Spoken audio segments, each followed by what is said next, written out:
Imagine being lost alone in the dark depths of the North Sea with only minutes of oxygen left to breathe. I was going to get pulled through that gap, and that was going to be like getting pulled through a cheese grater, and definitely not a good way to go.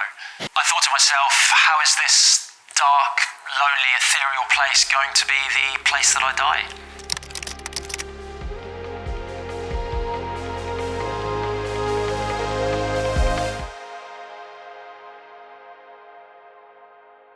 Back in 2012, I was left nearly 100 meters below the surface of the North Sea with only about 5 minutes of breathing gas or emergency breathing gas in tanks on my back. It took my rescuers nearly 40 minutes to come back and fetch me miraculously, and somehow I managed to survive. I am, or I certainly was until recently, a saturation diver, which is basically a deep sea diver. On the day of the accident, I was working in a team of 3, so it was myself alongside my colleagues Dave Yuasa and Duncan Alcock, who are wonderful human beings, I guess. Certainly think that of them now. On the night of the incident, we were working aboard a vessel, a ship called the Bibi Topaz. This is a boat that you would see pretty typically coming out of any of the major oil and gas ports around the world. We were diving at around 10 o'clock at night. For us that night, it was a pretty typical day at the office. We were working inside a manifold, a structure, which is something maybe about 10 meters high and 30 meters long.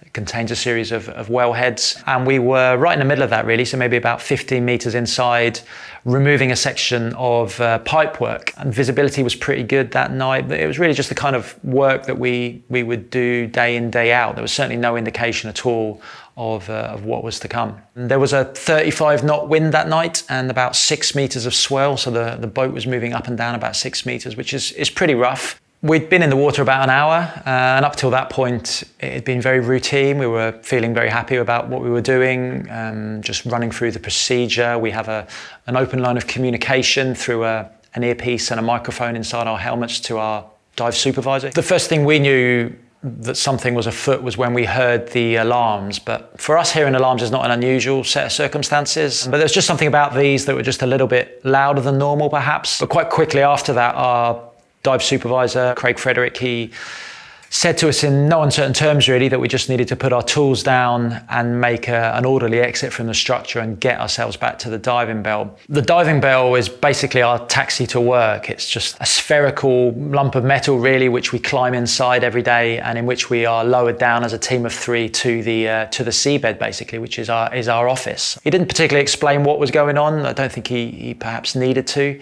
but there was just something in the tone of his voice which told us that this wasn't a drill, this was something relatively serious. We were able to make a relatively orderly exit to the seabed, basically, out into the open water within maybe 20 or 30 seconds. But I guess that's when the confusion started to set in properly, because the diving bell, which we'd left out in front of us, 10 meters above us with our umbilicals running straight back to it, wasn't there.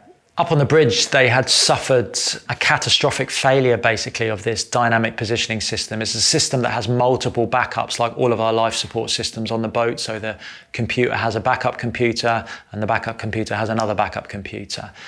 Theoretically, the 3 of them can never go down in one go, but that was a big lesson. We did learn that last night. If you were to go straight to the surface, you would die pretty much instantaneously from explosive decompression. It wouldn't be a particularly nice way to go. So your thoughts only turn to one place, and that is the diving bell, that sort of bubble of breathable environment that we have down there. And to find the diving bell, even in the worst of conditions, which it often is, you often can't see where you are at all, but you can always follow your umbilical, because that leads directly back to the diving bell. Our umbilicals, though, weren't out in front of us where we'd left them. They were wrapped back over the top of our heads and back over the top of this enormous house-sized structure that we'd been working inside. Duncan, who's the 3rd member of our team that night, who'd stayed in the diving bell, he's able to start coming up on the slack of the divers. But that meant that as I'm climbing, I'm leaving a loop of slack behind me, basically, of my umbilical. I turned around and I knew instantly, really, that I was in serious, serious trouble, because the vessel above us had lost control, basically, of its positioning system that holds it in one place while we're diving. and it was drifting in an uncontrolled fashion away from our position, dragging our umbilical with it, and it basically looped it around this little 2-inch gap and begun to tighten. So at that point, I've basically become an anchor to a 10,000 ton vessel, and there's only ever obviously going to be one winner in that situation. My immediate concern though wasn't so much that, it was the fact that that umbilical was continuing to slip around this little 2-inch gap, and I was being pulled downwards because of that into the top of this structure. My legs were beginning to splay, and I remember thinking, my legs are going to break here, and this is going to hurt. And then secondly, I thought, if that umbilical continues to slip through that 2-inch gap, I'm going to be pulled through that gap, and that was going to be like getting pulled through a cheese grater, and definitely not a good way to go.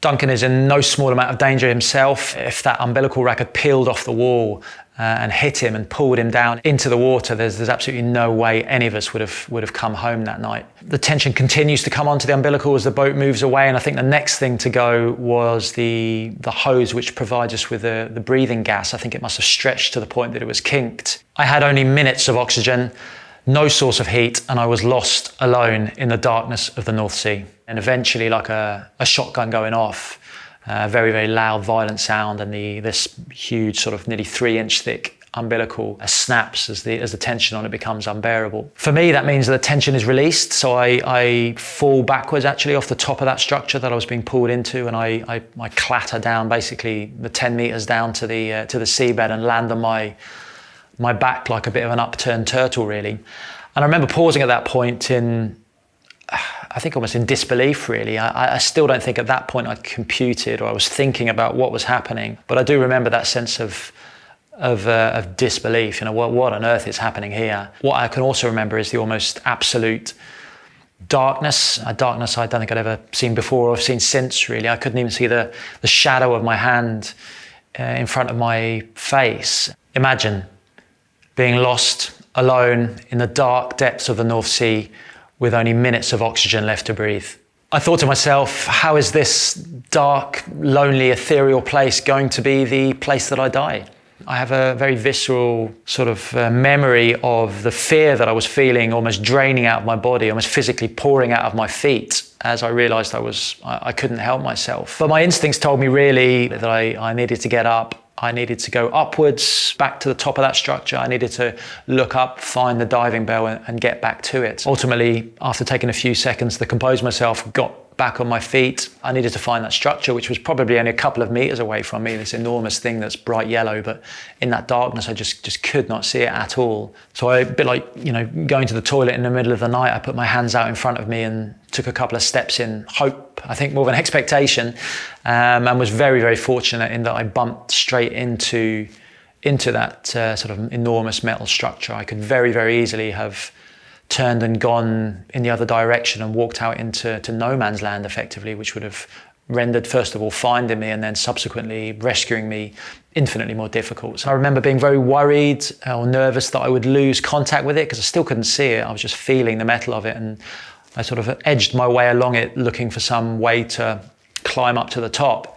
There was nowhere obvious, but eventually I bumped into that sort of 2-inch pressure testing hose that we'd been using. As the boat had moved away, it had been ripped off the back deck of the ship, and 100 meters of hose had fallen through the water column and over the top of the structure. So that had enough weight in it and enough purchase for me to be able to climb it, which is what I did. That moment when I got to the top, the 10 meters back up to the top of that structure, that was a seminal one, really, because I remember for some reason getting up there and fully expecting to see the diving bell there in front of me, all lit up, Dave, Duncan on their way to come back and get me.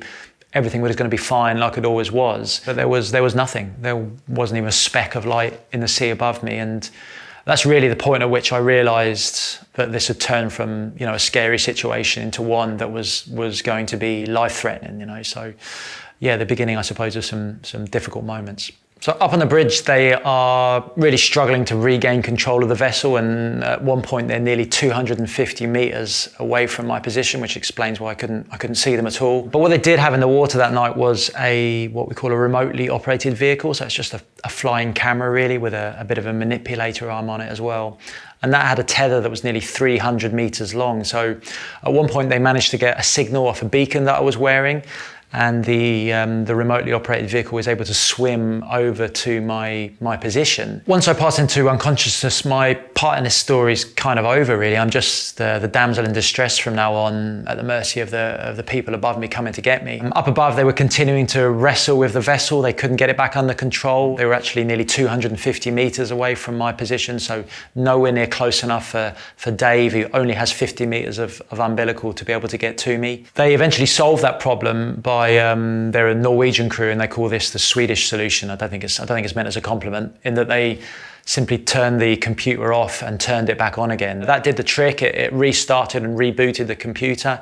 The captain has said to me subsequently, if they hadn't regained control of that vessel, they wouldn't have come back to get me. They would have endangered the rest of the crew and the diving bell by having it swinging around near the structure. So at that point, when they do regain control of the vessel and they're able to move back over the top of my position, 35 minutes have passed since I've run out of breathing gas, so a very, very long time, obviously. Dave, though, then can now reach me. As he approaches me, he's come across what looks like to him, an unconscious dead body, basically. I don't think they were holding out a great deal of hope, but he has a hose that goes into a buoyancy jacket that he wears to give him sort of flotation if he needs it. And he removes that from his own jacket and pushes it up what we call the neck dam. So we wear a sort of rubber latex seal around our necks to keep the water out and the gas in. And he just pushes the little hose up the neck dam and gets them to turn the flow of gas on, really, to perhaps clear the carbon dioxide out of my hat and maybe give me a little bit of an air supply. So, just one of the very small things, again, that might have saved me. He then checks that my severed umbilical, the sort of tattered remains of it, aren't caught on anything before clipping himself onto me with a little lanyard, and then using his hands to try and pull me back up to the diving bell. The diving bell is a few meters above him. They've lowered it down a bit just to try and help him as much as they can, but it is moving up and down nearly 5 or 6 meters in the water column. I'm, might not be able to tell, sat down, but about 6'5". I weighed quite a bit more back then. I'm wearing a lot of very, very heavy equipment.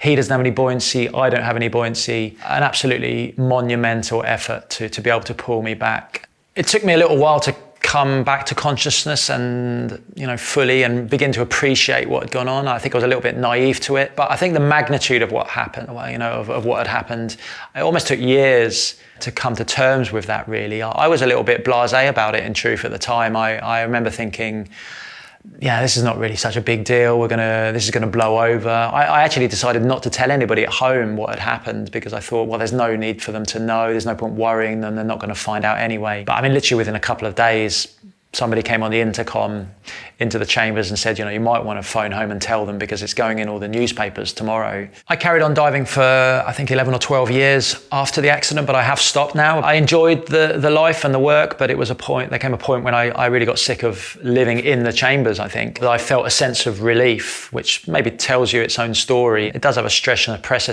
to it, and I think when I took the decision to stop, I felt better for it, and I certainly haven't regretted it since. I've moved on from diving, but I still work in that industry. I qualified as a dive supervisor, so these days I'm at the other end of the umbilical, basically. I'm talking to the divers, something that I find far more frightening than I ever did diving, because you really feel a responsibility to the people in your care, and to make sure that they get to go home to their families like I did, really. As I said, I'm not a particularly remarkable human being, but it is amazing what we as human beings are capable of enduring, of being resilient to. We're all much stronger than we think, often without realizing. It's a sort of testament to the power of people coming together, people who have love and friendship and compassion, and who care about somebody and something, what they can achieve in seemingly impossible conditions, and that all those sort of fantastic human characteristics can come together to mean that I'm still sat here in front of you today. That's what I think this is all about. I saw myself coming out of the ambulance, getting carried out of the ambulance, and I just saw myself getting taken into the hospital. I think it was a near-death experience, and I think that was my soul leaving my body, maybe.